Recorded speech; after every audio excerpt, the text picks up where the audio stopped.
Shalom Bapak Ibu, kita bersyukur bahwa hari ini kita boleh berjumpa kembali. Hari ini kita berjumpa dengan kondisi Paulus di Korintus, karena itu saya mau berbagi dengan saudara tentang Korintus.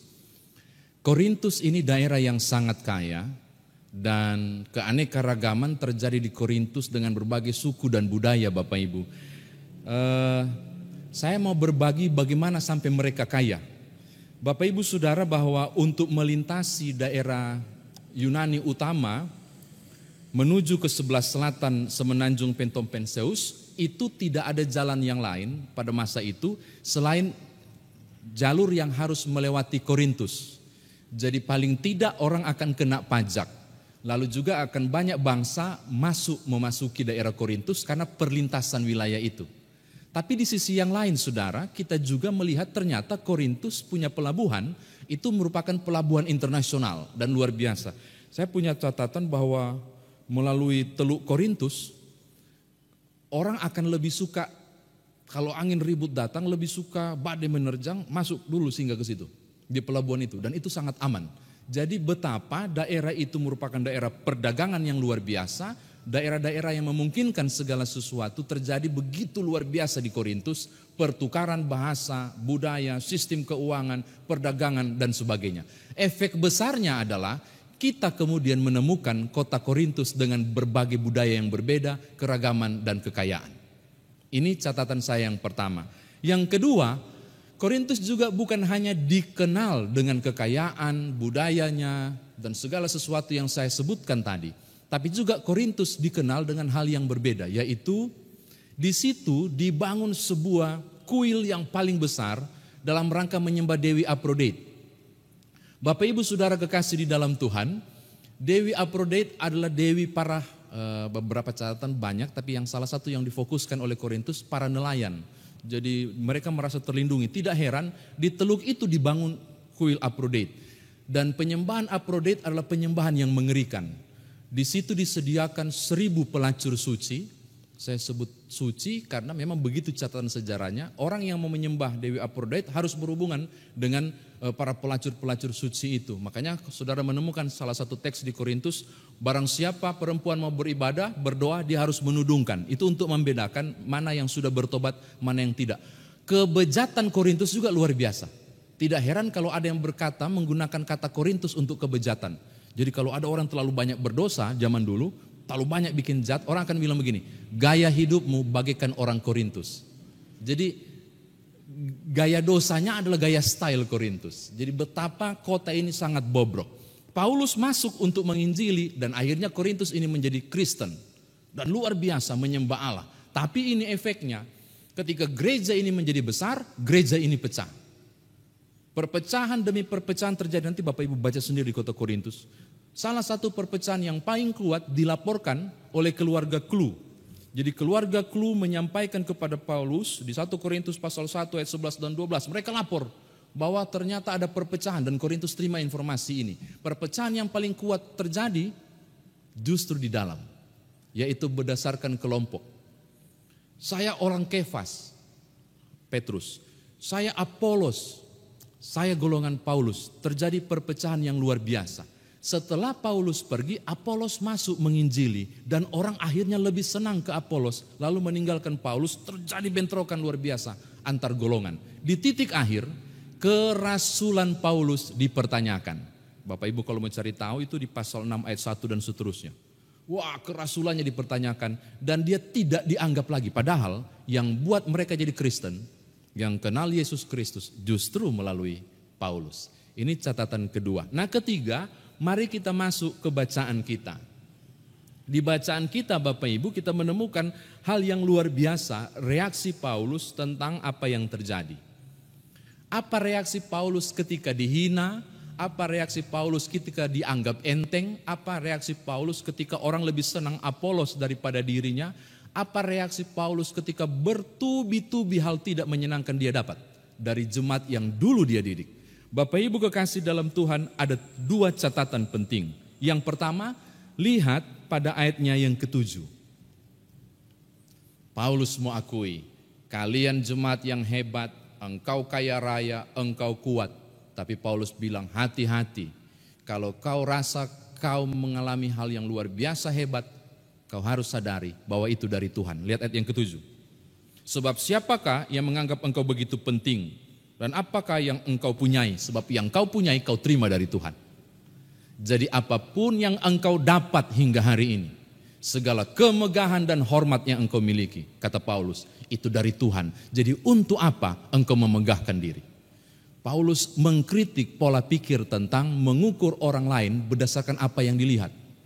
Dan seakan bermegah dan mampu melakukannya. Maka kritik besar adalah rendahkanlah dirimu. Ini catatan yang pertama. Yang kedua Bapak Ibu kekasih di dalam Tuhan, lebih lanjut di ayatnya yang ke-10, 11 dan 12. Paulus kemudian merespon beberapa hal yang mau dia banggakan dalam bentuk kerendahan. Saya sebut begitu, membanggakan dalam bentuk kerendahan. Lihat ayat yang ke-10. Kami bodoh oleh karena Kristus, tetapi kami arif di dalam Kristus. Ini bahasa yang bagus. Menurut orang dunia, terima Yesus itu kebodohan, kata Paulus. Tetapi justru karena terima Yesuslah kami beroleh hikmat.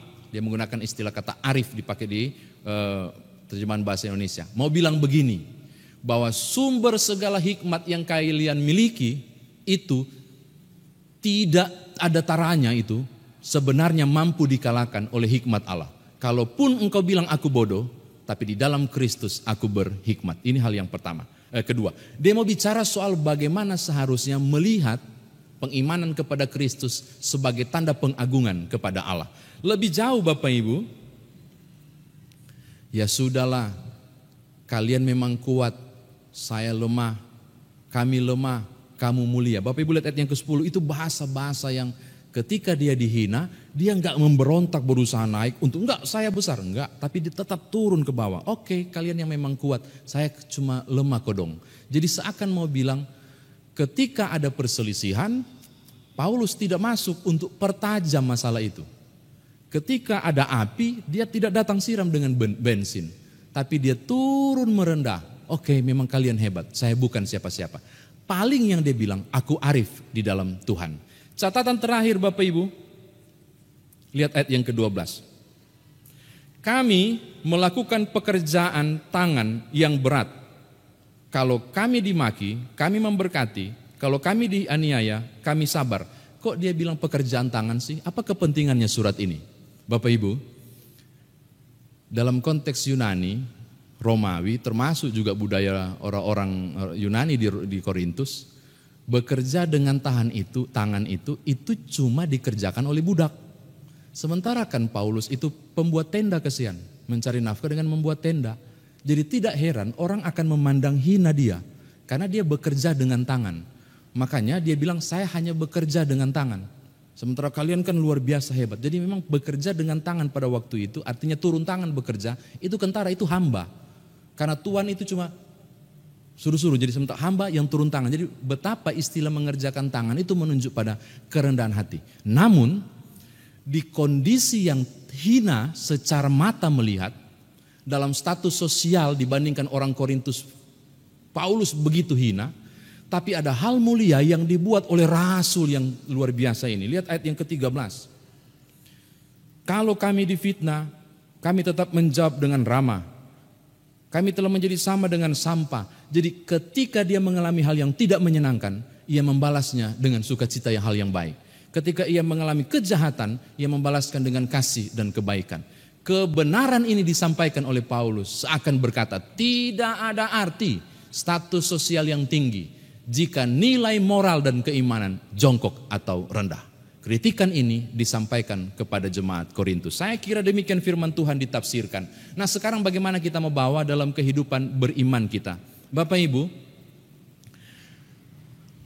ada statement yang pernah saya baca, ditulis begini. Membalas kasih dengan kebencian adalah kejahatan. Jadi membalas kasih dengan hal yang membenci itu kejahatan. Tapi membalas kasih dengan kasih itu manusiawi, itu lumrah, itu hal biasa. Namun membalas kebencian dengan kasih itu yang ilahi. diperlakukan buruk tapi tetap mengerjakan kebaikan, itu yang berasal dari Allah. Nah, ini yang dikerjakan oleh Rasul Paulus ketika dia diabaikan dan merasa terhina. Hal pertama saya mau katakan kepada Bapak Ibu untuk bawa pulang, yaitu marilah di kondisi yang tidak nyaman dalam kehidupan Bapak Ibu Saudara, apapun bentuknya, kalau merasa kayaknya diremehkan ataupun direndahkan atau apapun yang lain, balaslah kebencian itu dengan kasih. Ini enak dihotbain, sangat sulit dikerjakan, tapi firman Tuhan ini harus disampaikan. Apapun bentuknya, apapun kondisi saudara, balaslah kebencian dengan kasih. Seperti ketika kami difitnah, kami memberkati, kami dihianati, kami berkati. Paulus mengajarkan kita di kondisi apapun, balaslah semuanya dengan kebaikan. Terakhir, yang kedua menutup khotbah ini, Bapak Ibu perhatikan, berhubungan dengan COVID-19 dan kondisi-kondisi yang kita alami saat ini. Mudah-mudahan tidak, tapi mungkin jangan-jangan saudara pernah mengalami atau mungkin juga belum pernah, tapi siapkan diri. Atau kiranya tidak saudara lakukan penyataan-penyataan seperti ini. Ya, imannya kali kurang, makanya sakit dia, kena COVID-19. Kurang sih berdoa, kurang taat kepada Tuhan. Bapak Ibu, ini juga sangat penting berhubungan dengan teks ini mau disampaikan. Keangkuhan tidak disenangi Allah, termasuk kesombongan rohani sekalipun. Rendahkanlah diri, Paulus mau bilang itu. Sebab kesehatan yang aku dan saudara dapat, itu Tuhan yang kasih. Kalaupun orang lain mengalami sakit, saatnya kita berdoa dan memohon. Bukan menuding jari dan kata, engkau dan aku dipanggil menghadirkan sukacita. Tipikal orang Kristen selain penuh kasih adalah juga rendah hati. Karena itu saya mau tutup khotbah ini untuk berkata begini kepada Bapak Ibu. Menjadi Kristen tidak mudah. Engkau harus membalas setiap kejahatan dengan kebaikan, yaitu kasih. Dan hidup dalam kerendahan. Ketika saudara telah melakukannya, saudara dan saya layak disebut pribadi-pribadi pengikut Kristus yang setia di kondisi yang tidak mudah ini. Tuhan berkati Bapak Ibu Saudara. Amin.